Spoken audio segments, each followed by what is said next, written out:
Hi guys, स्वागत है आप सभी का मेरे C4U चैनल में। आज कंटिन्यू करते हैं डी और एफ ब्लॉक एलिमेंट्स। जो लास्ट लेक्चर था उसमें हमने कर लिया था लेंथेनाइड्स को कंप्लीट। तो आज के लेक्चर में हम स्टार्ट करते हैं एक्टिनाइड्स को।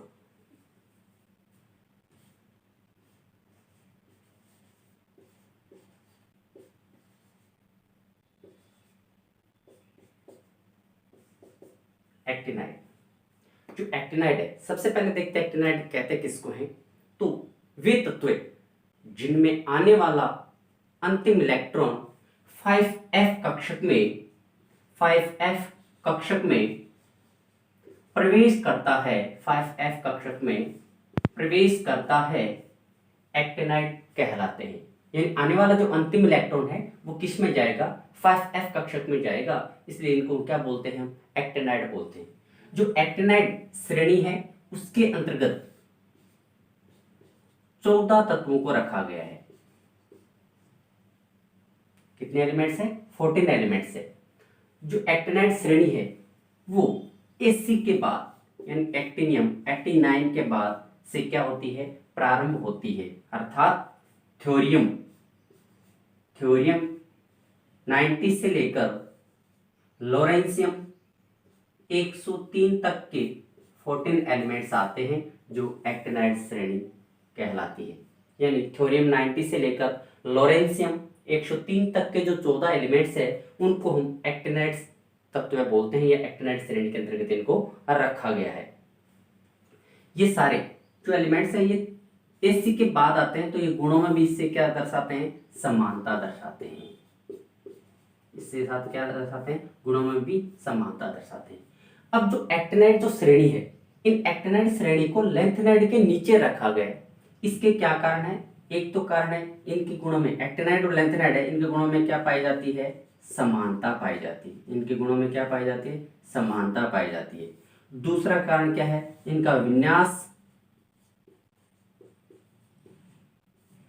और गुण भी क्या होते हैं, समान होते हैं।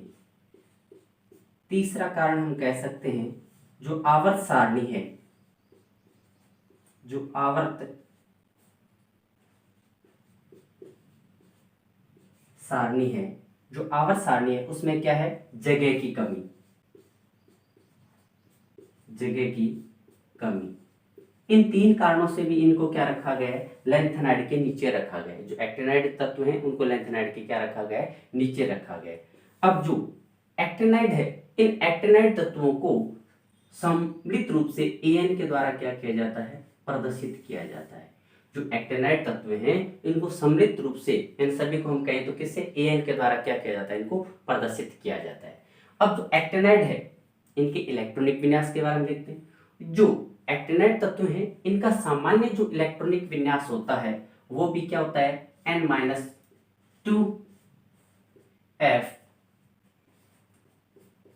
0 to 14 n-1 d 0 से 2 ns2 होता है। यानी इनका सामान्य इलेक्ट्रॉनिक विन्यास ये होता है n-2 f 0 से 14 n-1 d 0 to 2 और ns2 होता है। इनमें भी आने वाला जो अंतिम इलेक्ट्रॉन है वो किस में जाता है, n-2 f कक्षक में प्रवेश करता है, n-2 f कक्षक में प्रवेश करता है। इसलिए इनको भी क्या बोला जाता है, अंतः संक्रमण तत्व बोला जाता है इन्हें। इसलिए इनको क्या बोला जाता है, अंतः संक्रमण तत्व बोला जाता है। और जो एक्टिनाइड है वो उनको बोलते हैं द्वितीय अंतः संक्रमण श्रेणी, क्या बोला जाता है, सेकंड, यानी द्वितीय अंतः संक्रमण तत्व। क्योंकि फर्स्ट तो कौन सी हो गई, जो लेंथेनाइड एलिमेंट्स है उसको बोलते हैं प्रथम अंतः संक्रमण श्रेणी, और इसको क्या बोला जाता है, द्वितीय अंतः संक्रमण तत्व या श्रेणी। यानी दोनों में से तत्व बोल दो या श्रेणी कहते हैं, यानी श्रेणी के रूप में लेंगे तो इसको श्रेणी, और या क्या अंतः संक्रमण तत्व बोला जाता है। किनको, एक्टिनाइड्स को। ये हो गया। अब जो इलेक्ट्रॉनिक विन्यास है n-f 0 to 14 n-1 d 0 से 2 और ns2, इसको अक्रिय गैस के रूप में लिखा जाए तो इसके इलेक्ट्रॉनिक विन्यास को हम क्या लिख सकते हैं, निम्न प्रकार से भी लिखा जा सकता है।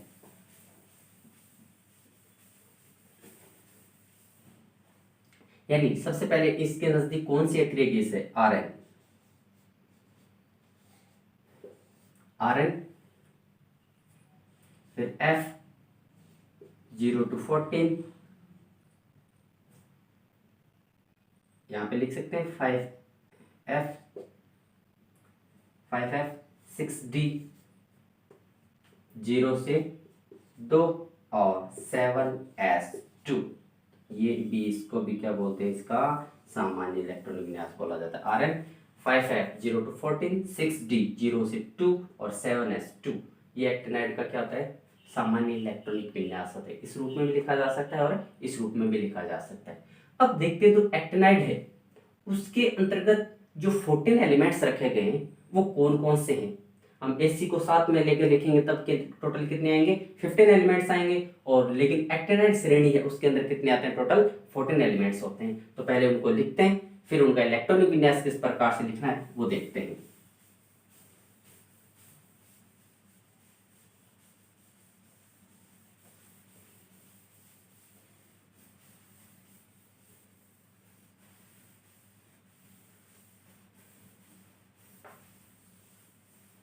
इलेक्ट्रॉनिक विन्यास करते हैं उससे पहले एक बात और कर लेते हैं, जो एक्टिनाइड तत्व हैं उनको, यानी यूरेनियम 92 के बाद वाले जितने भी तत्व हैं वो क्या होते हैं, कृत्रिम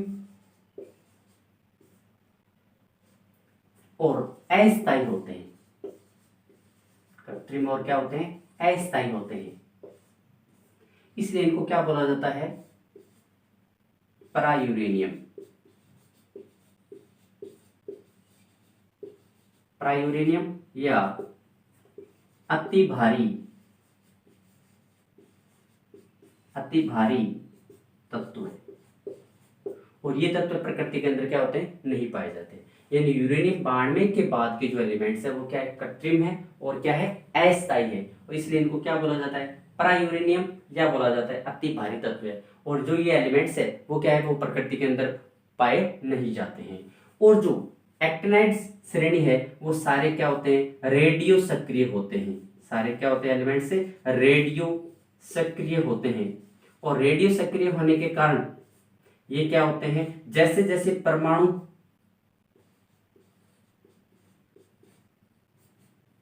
क्रमांक, जैसे जैसे परमाणु क्रमांक बढ़ता जाएगा इनका क्या होगा, अस्थायित्व बढ़ता जाएगा।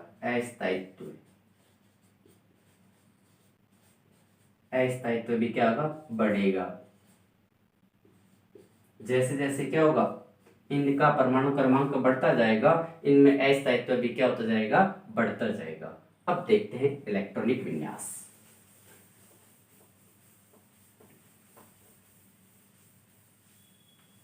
पहले एलिमेंट्स लिखते हैं।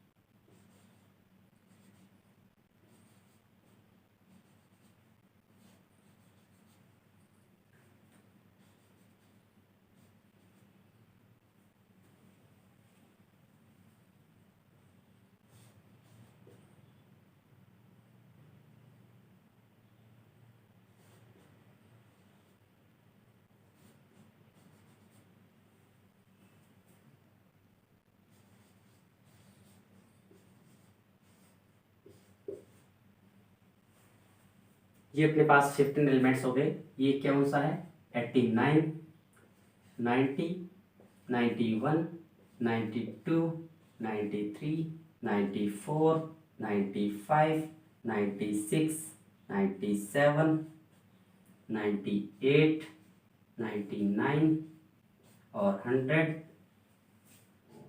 1, 2 और ये 3, यानी 103 तक के जो तत्व हो गए वो अपने कौन से आए, एक्टिनाइड श्रेणी में।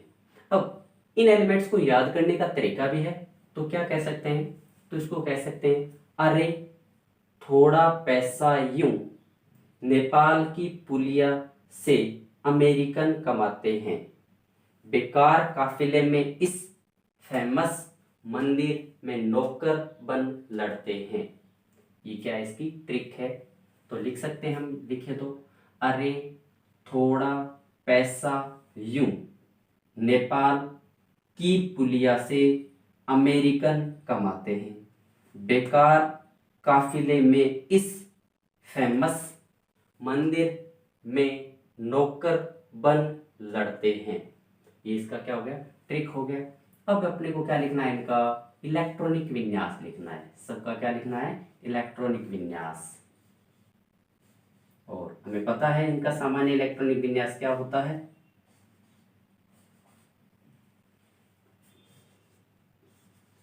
इनका सामान्य इलेक्ट्रॉनिक विन्यास हमने कहा था Rn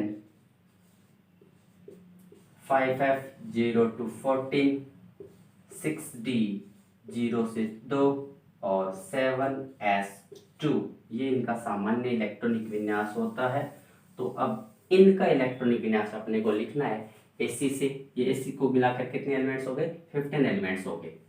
तो सबसे पहले एक्रियगेस क्या लिखना है, Rn, उसके पश्चात 5F,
ये क्या हो गया, जो लैंथन एक्टिनाइड्स है उनका इलेक्ट्रॉनिक विन्यास है।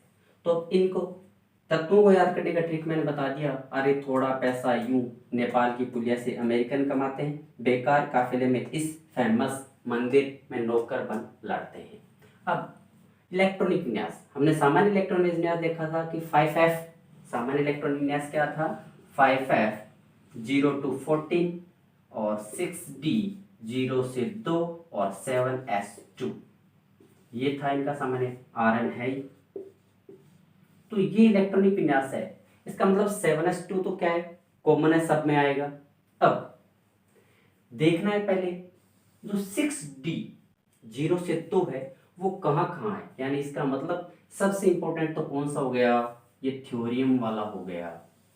थ्योरियम वाला क्यों हो गया, क्योंकि 5f में कितना है, 0 है, और 6d में कितना आ रहा है, 2 आ रहा है। बाकी जितने भी एलिमेंट्स हैं उनमें किसी में 2 नहीं है, यानी डी के अंदर 2 इलेक्ट्रॉन्स नहीं है। अब ये तो बात आ गई थ्योरियम की कि थ्योरियम में कितना लिखना है, 6d 2 लिखना है, 6d क्या लिखना है, 2 लिखना है। अब अपने पास रह गए जो 14 एलिमेंट्स है, यानी ये एलिमेंट्स 90 के बाद वालों की बात कर रहा हूँ, यानी एसी को छोड़ दें या एसी को साथ में रखें तब भी कह सकते हैं। एक तो 89, 91, 92, 93, 96 और 103, ये एलिमेंट्स है 89, 91, 92, 93, 91, 92, 93 और उसके बाद 96 और उसके बाद 103। इन सारों में 6d क्या होता है, 1 होता है। 6d में कितने इलेक्ट्रॉन्स आते हैं, 1 इलेक्ट्रॉन आता है। अब ये हो जाएगा d। अब f 5f है। अब इसमें देखते हैं कि 5f में कितने कितने इलेक्ट्रॉन्स आएंगे और कितने नहीं आएंगे। तो इसका मतलब इसके अंदर एक तो अपने को क्या दिखाना नहीं है, 5f1 नहीं दिखाना है, एक क्या नहीं दिखाना है, 5f5, और एक क्या नहीं दिखाना है, 8 नहीं दिखाना है, यानी 5f8। यानी यहाँ से 0 से मान लो स्टार्ट हुए तो 1 नहीं आया तो 0 लिख दिया वापस, 2, 3, 4, 5 नहीं है, 6, 7, 8 गायब है, 9, 10, 11, 12, 13, 14, 14। इसका मतलब 1, 5, 8, 5 में ये इलेक्ट्रॉन्स नहीं आएंगे। और देखना है कि 5f में क्या है, 7 में 2 बार रिपीटेशन है और 0 भी क्या है, 2 बार रिपीटेशन है। तो इसके हिसाब से हम क्या कर सकते हैं, ये जो एक्टिनाइड्स एलिमेंट्स हैं उनका इलेक्ट्रॉनिक विन्यास लिख सकते हैं और याद रख सकते हैं, तो इन्हीं ट्रिक के माध्यम से। तो ये सारा क्या हो गया अपना, एक्टिनाइड्स हो गया। अब एक लास्ट टॉपिक रहा है अपना एक्टिनाइड्स और लैंथेनाइड्स है, उनमें दोनों में डिफरेंस क्या क्या है। हमने दोनों टॉपिक पूरे पढ़ लिए, लैंथेनाइड और एक्टिनाइड, तो हम आसानी से इनमें कर सकते हैं कि इनमें क्या क्या डिफरेंस है। उसके लिए हम क्या करेंगे, अगला वीडियो देखेंगे, अगला वीडियो बनाएंगे जिसमें क्या करेंगे, एक्टिनाइड और लैंथेनाइड में दोनों में डिफरेंस क्या है। आशा है कि आप लोगों के समझ में आया होगा। किसी प्रकार की कोई समस्या हो तो मेरे को व्हाट्सएप नंबर 9828712597 इन पे क्या कर सकते हैं, मैसेज कर सकते हैं। तो इसी आशा के साथ जय हिंद, जय भारत।